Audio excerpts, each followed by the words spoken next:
السلام علیکم ورحمۃ اللہ وبرکاتہ۔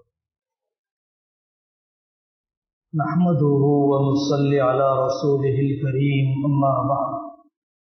اعوذ باللہ من الشیطان الرجیم، بسم اللہ الرحمن الرحیم، وترجون من اللہ ما لا يرجون،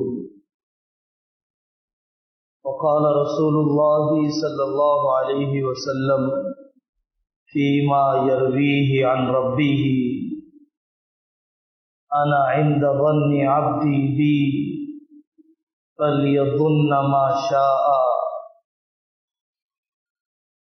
وقال رسول الله صلى الله عليه وسلم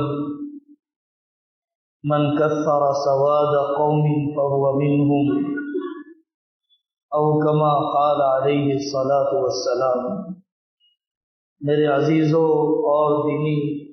بھائیوں، دو موضوع ہیں جس پر کچھ گزارشات،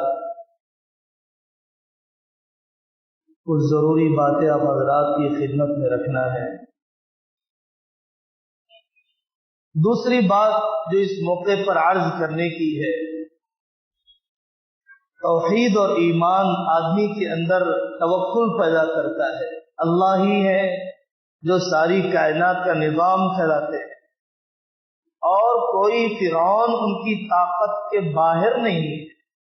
کوئی شداد ان کی قدرت سے باہر نہیں، کوئی اپنے زمانے کا نمرود ایسا نہیں ہے کہ وہ کسی لمحے میں خود مختار ہو کر اپنی ذات سے کوئی فیصلے کر رہا ہو، اللہ کے منشے کے بغیر، اللہ کی اجازت کے بغیر ایسا نہیں ہو سکتا ہے۔ ایمان آدمی کے اندر امید پیدا کرتا ہے، اللہ تعالیٰ سے حسن ظن کا ہونا۔ حضرت رسول اللہ صلی اللہ علیہ وسلم نے فرمایا، اللہ تعالیٰ کا ارشاد ہے حدیث قدسی میں، انا عند ظن عبدی بی وَلْيَظُنَّ بِي مَا شَاءَ، میں اپنے بندے کے گمان کے پاس ہوتا ہوں، میرا بندہ مجھ سے جو چاہے گمان کرے۔ حدیث کا ایک ٹکڑا اور دوسری جگہ پر ہے، ان ظن بی خیرا فلہ وان ظن شرا فلہ، اگر وہ مجھ سے برائی کی امید کرتا ہے تو پھر اس کے لیے برائی ہے، اگر وہ مجھ سے بھلائی کی امید کرتا ہے تو پھر اس کے لیے بھلائی ہے۔ اللہ تعالیٰ سے خوش گمانی اور اللہ تعالیٰ سے حسن ظن بہت بڑی غیبی نظام کے اندر انقلاب لانے والی طاقت ہے۔ آدمی اللہ تعالیٰ کو جتنا پہچانتا ہے، جتنی معرفت ہوتی ہے، اتنا حسن ظن ہوا کرتا ہے۔ حضرت آقا صلی اللہ علیہ وسلم نے فرمایا، لا يموتن احدكم الا وهو يحسن الظن بالله، تم میں سے جب کسی کو موت آئے تو اسے انتقال کے وقت اللہ تعالی سے حسن ظن ہونا چاہیے کہ میرا اللہ میرے ساتھ مراحم خسروانہ اور میرے ساتھ رحم کرم کا معاملہ کریں گے، میرے ساتھ بخشش کا معاملہ کریں گے۔ اس حسن ظن کا بالخصوص انتقال کے وقت نزاع کی کیفیت میں، جبکہ شیطان اسے اللہ سے مایوس کر رہا ہوتا ہے، اللہ تعالیٰ سے اسے بدگمان کر رہا ہوتا ہے، اس زمانے میں اس کو اللہ تعالیٰ سے حسن ظن رکھنا چاہیے۔ ایک بہت بڑے اللہ والے حیان بن ابی نصر رحمت اللہ علیہ فرماتے ہیں، میں اور حضرت واقلہ بن اسقع رضی اللہ عنہ صحابی ہیں، ہم دونوں عیادت کے لیے گئے۔ اس زمانے کے بڑے آدمی یزید بن اسود رحمت اللہ علیہ کی عیادت کے لیے گئے، بیماری کی حالت میں ہے۔ تو جب انہوں نے پوچھا، حضرت واقلہ بن اسقع نے پوچھا، تمہارا اللہ تعالیٰ سے کیا گمان ہے؟ حضرت واقلہ بن اسقع رضی اللہ عنہ کو انہوں نے یزید بن اسود نے جواب دیا کہ مجھے اللہ تعالیٰ سے اچھا گمان ہے۔ بیماری کے وقت میں جب کہ بیماری لمبی ہو جائے،